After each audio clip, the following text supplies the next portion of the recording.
আসসালামু আলাইকুম। অষ্টম শ্রেণীর গণিত টিউটোরিয়ালে স্বাগতম। প্রথম অধ্যায়ের শিরোনাম প্যাটার্নের এটি প্রথম পার্ট। প্রথম পার্টে থাকছে 1 থেকে 4 পৃষ্ঠার আলোচনা এবং যে সকল কাজ রয়েছে তার সমাধান। তো 1 নম্বর পৃষ্ঠা থেকে শুরু করছি। এটা আমাদের অষ্টম শ্রেণীর গণিতের প্রথম টিউটোরিয়াল। তো আমরা যদি প্রথম থেকে ধারাবাহিকভাবে এই ভিডিওগুলো দেখে থাকি, একটা নির্দিষ্ট সময় পর আমরা আশাবাদী যে অষ্টম শ্রেণীর গণিতে আমাদের আর কোনো সমস্যা থাকবে না। তো এখানে প্রথমে আমরা একটু জেনে নিই যে আসলে প্যাটার্ন কাকে বলে। প্যাটার্নকে যদি আমরা বাংলাতে রূপান্তর করি তাহলে মূলত যে অর্থটা দাঁড়ায় সেটা হচ্ছে নকশা। আচ্ছা, এখানে একটা সংজ্ঞা আছে, সংজ্ঞাটা আমরা একটু দেখে নিই। যে নির্দিষ্ট নিয়মে কোনো বিষয় বা বস্তুকে সাজানো হয় তাকে প্যাটার্ন বলে। খুব সহজ একটি সংজ্ঞা। কোনো নির্দিষ্ট নিয়মে কোনো বিষয় বা বস্তুকে যখন সাজানো হয় তখন তাকে প্যাটার্ন বলে। প্যাটার্নের কিছু উদাহরণ আমি এখানে দিয়ে দিলাম, এটা বইয়েতে আছে প্রথম চিত্র। যেখানে আমরা টাইলস দেখতে পাচ্ছি। এটার প্রথম যে টাইলসটা, এটার এদিকে একটা দাগ, পরেরটাতে এইদিকে দাগ, আড়াআড়ি, আর একটা হচ্ছে লম্বালম্বি, একটা বাম থেকে ডান দিকে দাগ, আর একটা হচ্ছে উপর থেকে নিচ দিকে দাগ। এইভাবে কিন্তু এই টাইলসগুলো এখানে সাজানো হয়েছে। তারপর এখানে আমরা একটা চিত্র দেখতে পাচ্ছি, এটাও কিন্তু একটা প্যাটার্ন।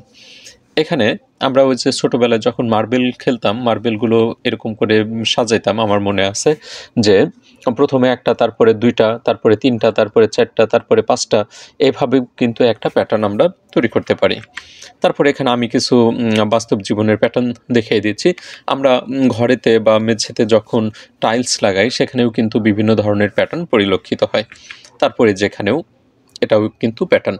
আর বাস্তব জীবনে তোমরা কোথায় কোথায় এই ধরনের প্যাটার্ন দেখে থাকো, চাইলে আমাদের সাথে কমেন্টস বক্সে শেয়ার করতে পারো। আবার এখানে মূলত আমাদের কাজ এই সকল প্যাটার্ন নিয়ে না, আমাদের কাজ হচ্ছে সংখ্যার মধ্যে যে সকল প্যাটার্ন লুকিয়ে আছে সেগুলো খুঁজে বের করা। তো এখানে আমরা একটু পড়ে নিই। আবার 1, 4, 7, 10, 13 সংখ্যাগুলোতে একটি প্যাটার্ন বিদ্যমান। কি প্যাটার্ন আছে আমরা একটু লক্ষ্য করলে বুঝতে পারবো। এখানে প্রথম সংখ্যা 1, তার পরবর্তীতে হয়েছে 4, 3 বৃদ্ধি পেয়েছে। 4-এর সাথে 3 বৃদ্ধি করলে 7 হয়। তো এখানে আমরা কিন্তু এই প্যাটার্নটি অলরেডি ধরে ফেলেছি। নিয়মটি হলো 1 থেকে শুরু করে প্রতিবার 3 যোগ করতে হবে। অন্য একটি উদাহরণ এখানে দিয়েছে 2, 4, 8, 16, 32। এটা কিসের প্যাটার্ন? এখানে 2-এর দ্বিগুণ হচ্ছে 4, 4-এর দ্বিগুণ 8, 8-এর দ্বিগুণ 16, 16-এর দ্বিগুণ হচ্ছে 32। অর্থাৎ প্রতিবার পরবর্তী সংখ্যাটি পূর্বের সংখ্যার দ্বিগুণ হচ্ছে। তারপর আমরা চলে যাচ্ছি পৃষ্ঠা 2-এ। এখানে মূলত আমরা জানবো স্বাভাবিক সংখ্যার প্যাটার্ন সম্পর্কে। তো এখানে প্রথমে যে বিষয়টি জানবো, মৌলিক সংখ্যা কাকে বলে। খুবই গুরুত্বপূর্ণ অষ্টম শ্রেণীর এই টপিকটি, প্রথম অধ্যায় থেকে, যে মৌলিক সংখ্যা কাকে বলে, কোনটি মৌলিক সংখ্যা, 1 থেকে 10-এর মধ্যে মৌলিক সংখ্যা কতটি, বা 1 থেকে 100-এর মধ্যে মৌলিক সংখ্যা কতটি, অথবা আসতে পারে যে 50 থেকে 100 এর মধ্যে মৌলিক সংখ্যা কয়টি। তো এগুলোর উত্তর আমরা অনায়াসে করতে পারবো যদি মৌলিক সংখ্যা সম্পর্কে আমরা বিস্তার ধারণা লাভ করি। 1-এর চেয়ে বড়, খুবই গুরুত্বপূর্ণ একটি কথা। মৌলিক সংখ্যা হবে 1-এর চেয়ে বড়, তাহলে 1 কি মৌলিক সংখ্যার মধ্যে পড়বে না। 1-এর চেয়ে বড় যে সকল সংখ্যার 1 এবং ওই সংখ্যাটি ছাড়া অন্য কোনো গুণনীয়ক নেই। গুণনীয়ক কোনগুলো? কোনো সংখ্যাকে অন্য যে সকল সংখ্যা দ্বারা ভাগ করা হয় সেই সকল সংখ্যাই হচ্ছে গুণনীয়ক।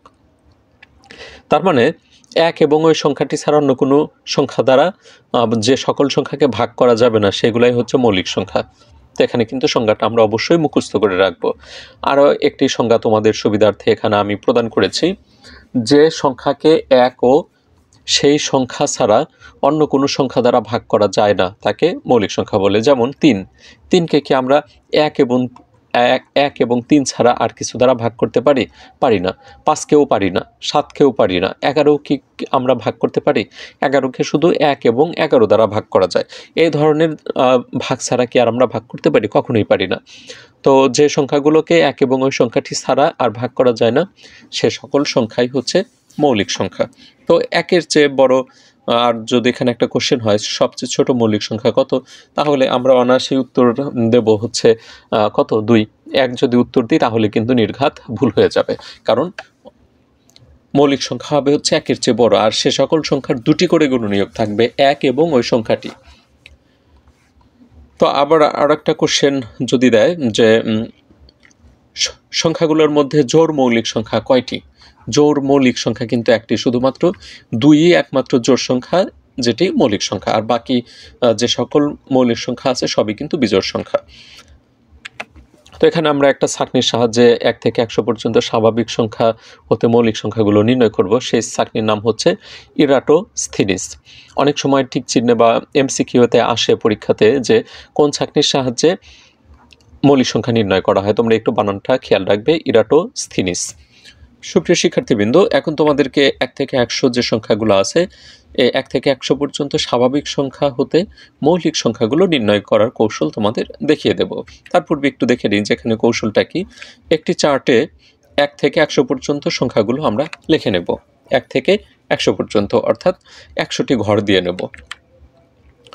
তারপর সর্বপ্রথম সবচেয়ে ছোট মৌলিক সংখ্যা, যেখানে আবার এই কথাটা চলে আসছে, সবচেয়ে ছোট মৌলিক সংখ্যা 2 এবং তারপর যথাক্রমে 3, 5, 7 ইত্যাদি সংখ্যাগুলোর গুণিতকগুলো কেটে দেই। তাহলে প্রথমে 1 থেকে 100 পর্যন্ত লিখে নেব, তারপরে 2, 3, 5, 7 ইত্যাদি সংখ্যাগুলোর গুণিতকগুলো কেটে দেই। গুণিতক কোনগুলো আমরা জানি, 2 এর যদি গুণিতক বলি তাহলে হচ্ছে 2, 2 দ্বিগুণে 4, তারপরে হচ্ছে 3 দ্বিগুণে 6, তারপরে অর্থাৎ 2 এর ঘরের নামতা বললে যে ফলাফলগুলো আসে সেগুলো 2 এর গুণিতক। অনুরূপভাবে 3 1 3, 3 এর পরে হচ্ছে 6, 6 এর পরে 9, 9 এর পরে হচ্ছে 12, এগুলো 3 এর গুণিতক। অর্থাৎ 3 দ্বারা ধারাবাহিকভাবে যে সকল সংখ্যাকে ভাগ করা যায় ওই সবই হচ্ছে 2 এবং 3 এর গুণিতক, আর এখানে 3 এর গুণিতক। এখন আমরা এটার সমাধানটি একটু দেখে নিই, যেটি পৃষ্ঠা 2-তেই আছে। এখানে আমি একটি চার্ট অঙ্কন করে নিয়েছি।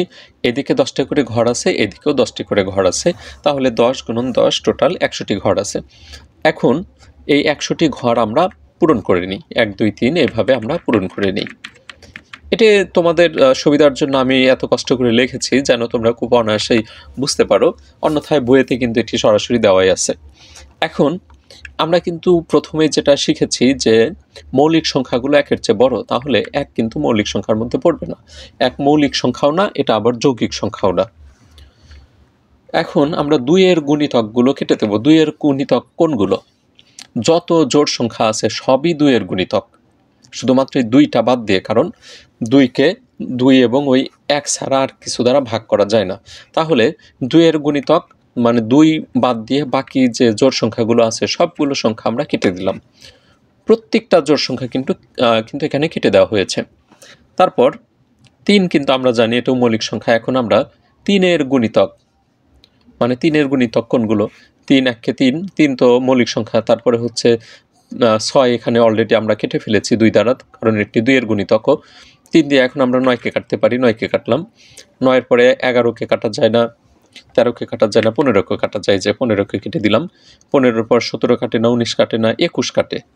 3 21-এর একটি গুণিতক। 21কে 3 দ্বারা ভাগ দিলে 7 বার যায়, 21 কেটে দিলাম।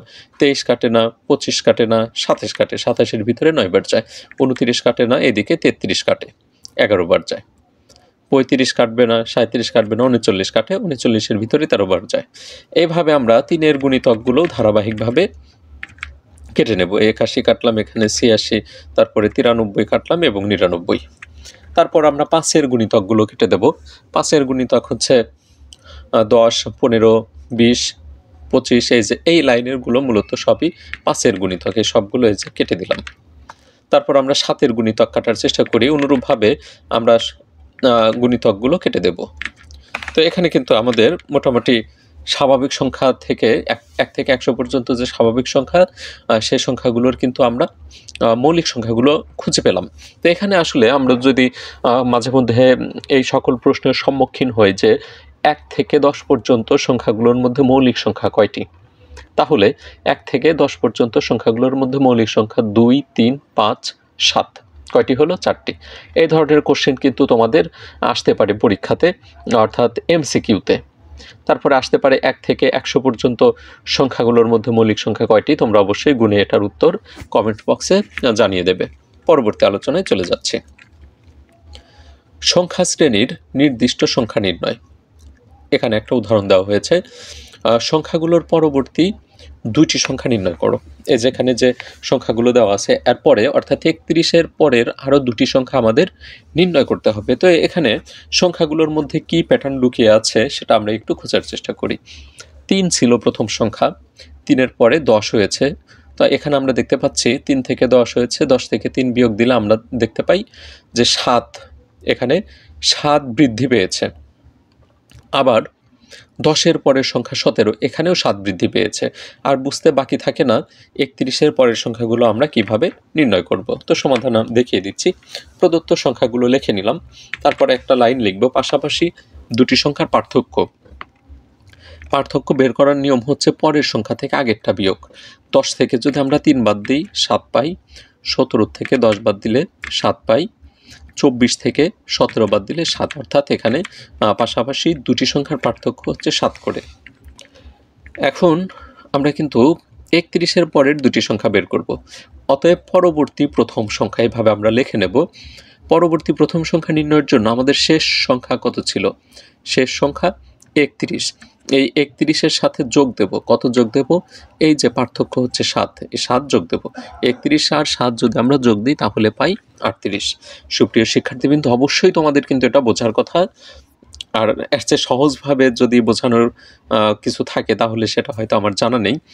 তারপরে আমরা দ্বিতীয় সংখ্যাটি নির্ণয় করি একইভাবে। দ্বিতীয় সংখ্যা নির্ণয়ের জন্য আমরা কি করব? শেষ সংখ্যা কত পেলাম? 38। এই 38-এর সাথে যোগ দেব 7, যোগ করে হয় হচ্ছে 45। আমাদের কিন্তু 1 নং উদাহরণের সমাধানটা আমরা এভাবে করতে পারি। তারপর উত্তরটা আমরা লিখে দেব। পরবর্তী সংখ্যা দুটি 38 এবং 45। এখন 3 পৃষ্ঠাতে চলে যাচ্ছে। এখানে উদাহরণ 2-এ একই ধরনের কোশ্চেন। 1, 4, 9, 16, 25। এটার সমাধান আমরা একটু করি। সমাধান, প্রদত্ত সংখ্যাগুলো আমরা এখানে পাশাপাশি সংখ্যাগুলোর পার্থক্য খোঁজার চেষ্টা করি। 1 থেকে 4 চলে গেছে, তাহলে প্রথম পার্থক্য 3 দেখতে পাচ্ছি। 4 থেকে 9 গেছে, এখানে পার্থক্য হচ্ছে 5। 9 থেকে 16-তে গেছে, এখানে পার্থক্য কত? 7। 16 থেকে 25-এ গেছে, এখানে পার্থক্য 9। সুপ্রিয় শিক্ষার্থীবৃন্দ, খেয়াল করো 1 নং উদাহরণের পার্থক্যগুলো সমান ছিল, প্রত্যেকটাতে পার্থক্য 7 করে ছিল। তো এখানে একটা বিষয় পরিলক্ষিত হচ্ছে, প্রথম পার্থক্য 3, পরেরটা পার্থক্য 2 বৃদ্ধি পেয়েছে, মানে পার্থক্যই 2 বৃদ্ধি পেয়েছে। তাহলে 3-এর সাথে 2 বৃদ্ধি পেয়ে 7 হয়েছে, 5 হয়েছে, 5-এর পরে 7 হয়েছে, 7-এর পরে 9 হয়েছে। তাহলে এর পরবর্তী পার্থক্যটা কত হবে? 25 এবং এর পরের সংখ্যার পার্থক্য হবে হচ্ছে 9-এর সাথে 2 যোগ করলে 11 হয়। তা আমরা সংখ্যাগুলো এভাবে লিখতে পারি। এখানে পার্থক্যই প্রতিবার 2 করে বাড়ছে। অতএব পরবর্তী সংখ্যাটি, শেষ সংখ্যা 25 আর সর্বশেষ পার্থক্য 9। এখন পার্থক্য 9-এর সাথে 2 যোগ হবে, 9 যোগ 2 আমরা এভাবে লিখতে পারি 25 যোগ 11। এই 9 আর 2 যোগ করে 11 হয়। 25-এর সাথে যোগ দিলে 36। আশা করি বোঝার কথা। উদাহরণ যদিও, তারপরেও এখানে একটু জটিল অঙ্ক ছিল, আর আমি চেষ্টা করেছি তোমাদের খুঁটিনাটি একদম বিস্তারিতভাবে দেখিয়ে দেওয়ার জন্য। আর অবশ্যই তোমরা যদি গণিতের টিউটোরিয়ালগুলো ধারাবাহিকভাবে পেতে চাও, চ্যানেলটিতে অবশ্যই সাবস্ক্রাইব করে রাখবে। তারপর আমরা উত্তরটা এখানে লিখে দেই যে অতএব পরবর্তী সংখ্যাটি 36। প্রিয় শিক্ষার্থীবৃন্দরা, তোমরা 36-এর পরবর্তী আরও 2-3টি করে সংখ্যা নির্ণয় করো এবং কমেন্টসে শেয়ার করো, তোমার বন্ধুদের সাথে অবশ্যই মিলিয়ে নিতে পারো। তার পরবর্তী আলোচনায় চলে যাচ্ছে। এখানে রয়েছে উদাহরণ 3।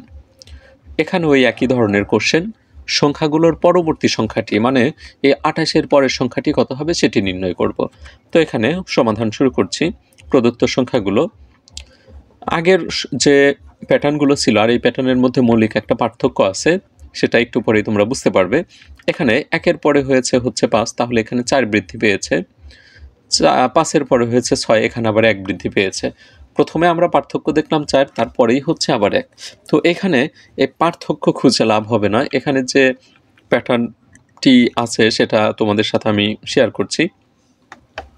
এখানে পরপর দুটি সংখ্যার যোগফল পরবর্তী সংখ্যাটির সমান। পরপর দুটি সংখ্যার যোগফল, এই যে 1 এবং 5, এই পরপর দুটি সংখ্যা যোগ করলে পরের সংখ্যার সাথে মিলে যাচ্ছে।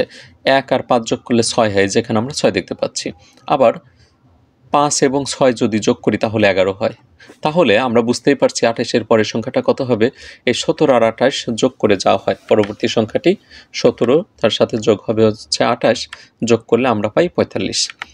আর 45-এর পরের সংখ্যা যদি কেউ নির্ণয় করতে চাও, সেক্ষেত্রে তোমাদের যা করতে হবে, এই যে 28 হচ্ছে আর এই 45, এই দুটি সংখ্যা যোগ করলে কিন্তু পরের সংখ্যাটা নির্ণয় করতে পারবে। অতএব পরবর্তী সংখ্যাটি 45। এটি ছিল উদাহরণ 3-এর উত্তর। এই ধরনের সংখ্যাগুলোকে বলা হয় হচ্ছে, যদিও অষ্টম শ্রেণীর বইতে ফিবোনাক্কি বলা হয়েছে, আর বেশ কিছু গণিত বইতে এটা ফিবোনাচ্চি এভাবে উচ্চারণ করা হয়েছে। তো যাই হোক, এ ধরনের সংখ্যাগুলোকে আমরা ফিবোনাক্কি সংখ্যা বলবো, যে পরপর দুটি সংখ্যার যোগফল পরের সংখ্যার সমান হলে সেই সকল সংখ্যার যে প্যাটার্ন সেটা হচ্ছে ফিবোনাক্কির প্যাটার্ন।